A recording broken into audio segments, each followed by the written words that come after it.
کہا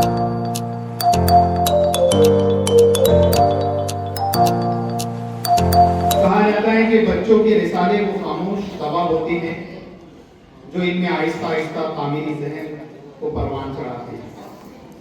ان رسالوں میں مقبول رسالہ ترجمان الفاظ، کسی شاعر نے خوب کہا ہے کہ اس قدر گوندنا پڑتی ہے لہو سے مٹی، اس قدر گوندنا پڑتی ہے لہو سے مٹی، ہاتھ بھول جاتے ہیں تب کوزہ گری آتی۔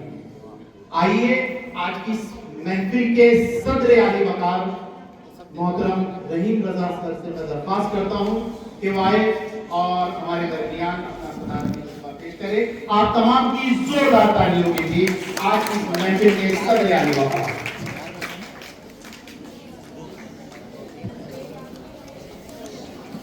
نحمدہ و نصلی علی رسول الکریم اما بعد اعوذ باللہ من الشیطان الرجیم بسم اللہ الرحمن الرحیم۔ معزز اراکین سوسائٹی، صدر محترمین، سرپرست حضرات اور پیارے بچوں، وقت اس کی اجازت نہیں دیتا کہ کیا کہا جائے، لیکن چونکہ صدارتی ذمہ داری دی انہوں نے، ان کا شکریہ ادا کرتے ہوئے اگر دو لفظ نہیں بولوں گا تو یہ مناسب نہیں ہوگا۔ سب سے پہلے محترم حمیدہ میڈم کو مثالی مدرسہ ایوارڈ ملنے پر مبارکباد پیش کرتا ہوں، اور اسی طریقے سے ہمارے عزیز ضیاء النبی صاحب کو ترانہ علیحدہ اور مثالی مدرس کا ایوارڈ ملنے پر استقبال کیا گیا، اس کے لیے مبارکباد پیش کرتا ہوں۔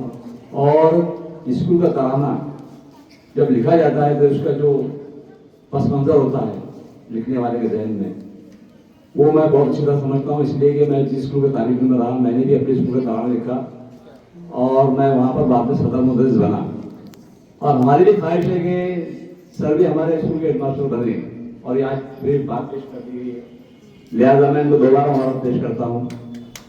اور دو شعر کے ساتھ اپنی بات ختم کر رہا ہوں 2 منٹ میں، کہ بچوں کے لیے پہلا شعر ہے کہ ہمارے اساتذہ کو ذہن میں رکھنا چاہیے، ہم نے منزل ملی، مراد ملی، مرتبہ ملا، سب کچھ مجھے ملا جو تیرا نقش پا ملا۔ تو اساتذہ کا ہم کو دھیان رکھنا چاہیے، ان کی پیروی کرنا چاہیے۔ اور یہ دونوں سعادہ ایوارڈ کے لیے 4 مصرے کہ نظر نظر میں اترنا کمال ہوتا ہے، نظر نظر میں اترنا کمال ہوتا ہے، نفس نفس میں بکھرنا کمال ہوتا ہے، اور بلندیوں پہ پہنچنا کوئی کمال نہیں، بلندیوں پہ پہنچنا کوئی کمال نہیں، بلندیوں پہ ٹھہرنا کمال ہوتا ہے۔ آپ لوگوں کو بہت زیادہ ذمہ داری بڑھ گئی ہے۔ زیادہ خوشی مجھے اس بات کی ہوئی کہ ہمارے علیحدہ کے جو چھوٹا سا باغیچہ تھا، اس کا ایک ننھا پودا ہماری بیٹی راشدہ فیضی، اس نے آج جس انداز سے یہاں بات پیش کی اور تمام مراحل کا ذکر کیا ادارے کے، میں اس کے لیے ہماری بیٹی کو مبارکباد پیش کرتا ہوں۔ اور اس کے بولنے سے مجھے سمجھ نہیں آتا کہ صدارت میں کیا بولوں، اس بچے نے جس انداز سے بات پیش کی ہے تو میں سمجھتا ہوں آج کی جیسی صدارت تو اس کو دینی چاہیے۔ السلام علیکم۔ وعلیکم السلام، کیا بات ہے۔